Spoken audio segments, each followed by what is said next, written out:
ओम नमो भगवते वासुदेवाय नमः। गीता के महत्व को इसी सत्य से अनुभव किया जा सकता है कि समस्त शास्त्रों की उत्पत्ति वेदों से हुई है।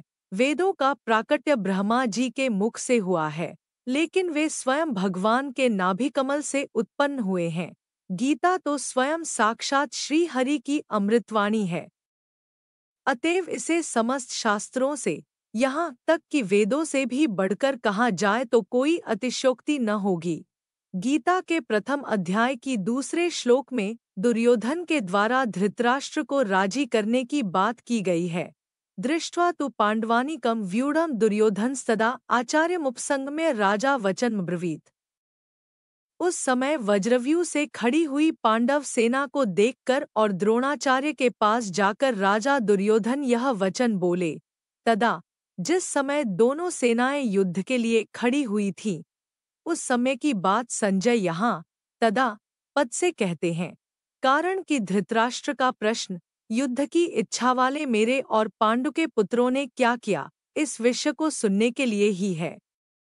दृष्ट्वा पांडवानीकं व्यूढ़म्, पांडवों की वज्रव्यूह से खड़ी सेना को देखने का तात्पर्य है कि पांडवों की सेना बड़ी ही सुचारू रूप से और एक ही भाव से खड़ी थी, अर्थात उनके सैनिकों में दो भाव नहीं थे, मतभेद नहीं था। उनके पक्ष में धर्म और भगवान श्री कृष्ण थे, जिसके पक्ष में धर्म और भगवान होते हैं उसका दूसरों पर बड़ा असर पड़ता है। इसलिए संख्या में कम होने पर भी पांडवों की सेना का तेज था और उसका दूसरों पर बड़ा असर पड़ता था। अतः पांडव सेना का दुर्योधन पर भी बड़ा असर पड़ा, जिससे वह द्रोणाचार्य के पास जाकर नीतियुक्त गंभीर वचन बोलता है। राजा दुर्योधना, दुर्योधन को राजा कहने का तात्पर्य है कि धृतराष्ट्र का सबसे अधिक अपनापन दुर्योधन में ही था। परंपरा की दृष्टि से भी युवराज दुर्योधन ही था। राज्य के सब कार्यों की देखभाल दुर्योधन ही करता था। धृतराष्ट्र तो नाममात्र के राजा थे, युद्ध होने में भी मुख्य हेतु दुर्योधन ही था। इन सभी कारणों से संजय ने दुर्योधन के लिए राजा शब्द का प्रयोग किया। आचार्य मुपसंगम्य, द्रोणाचार्य के पास जाने में मुख्यतः तीन कारण मालूम देते हैं। 1. अपना स्वार्थ सिद्ध करने के लिए, अर्थात द्रोणाचार्य के भीतर पांडवों के प्रति द्वेष पैदा करके उनको अपने पक्ष में करने के लिए दुर्योधन द्रोणाचार्य के पास गया। 2. व्यवहार में गुरु के नाते आदर देने के लिए भी द्रोणाचार्य के पास जाना उचित था। 3. मुख्य व्यक्ति का सेना में यथास्थान खड़े रहना बहुत आवश्यक होता है, अन्यथा व्यवस्था बिगड़ जाती है। इसलिए दुर्योधन का द्रोणाचार्य के पास खुद जाना उचित ही था। यहाँ शंका हो सकती है कि दुर्योधन को तो पितामह भीष्म के पास जाना चाहिए था, जो कि सेनापति थे।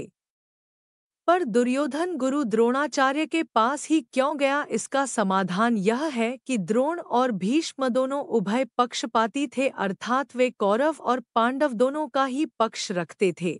उन दोनों में भी द्रोणाचार्य को ज्यादा राजी करना था, क्योंकि द्रोणाचार्य के साथ दुर्योधन का गुरु के नाते तो स्नेह था, पर कुटुंब के नाते स्नेह नहीं था, और अर्जुन पर द्रोणाचार्य की विशेष कृपा थी। अतः उनको राजी करने के लिए दुर्योधन का उनके पास जाना ही उचित था। व्यवहार में भी यह देखा जाता है कि जिसके साथ स्नेह नहीं है, उससे अपना स्वार्थ सिद्ध करने के लिए मनुष्य उसको ज्यादा आदर देकर राजी करता है। दुर्योधन के मन में यह विश्वास था कि भीष्मजी तो हमारे दादाजी ही हैं, अतः उनके पास न जाऊं तो भी कोई बात नहीं है। न जाने से अगर वे नाराज भी हो जाएंगे तो मैं किसी तरह से उनको राजी कर लूंगा। कारण कि पितामह भीष्म के साथ दुर्योधन का कौटुंबिक संबंध और स्नेह था ही, भीष्म का भी उसके साथ कौटुंबिक संबंध और स्नेह था। इसलिए भीष्मजी ने दुर्योधन को राजी करने के लिए जोर से शंख बजाया है। वचन ब्रवीत, यहाँ अब्रवीत कहना ही पर्याप्त था, क्योंकि अब्रवीत क्रिया के अंतर्गत ही वचन आ जाता है, अर्थात दुर्योधन बोलेगा तो वचन ही बोलेगा। इसलिए यहाँ वचन शब्द की आवश्यकता नहीं थी। फिर भी वचन शब्द देने का तात्पर्य है कि दुर्योधन नीतियुक्त गंभीर वचन बोलता है, जिससे द्रोणाचार्य के मन में पांडवों के प्रति द्वेष पैदा हो जाए और वे हमारे ही पक्ष में रहते हुए ठीक तरह से युद्ध करें, जिससे हमारी विजय हो जाए, हमारा स्वार्थ सिद्ध हो जाए।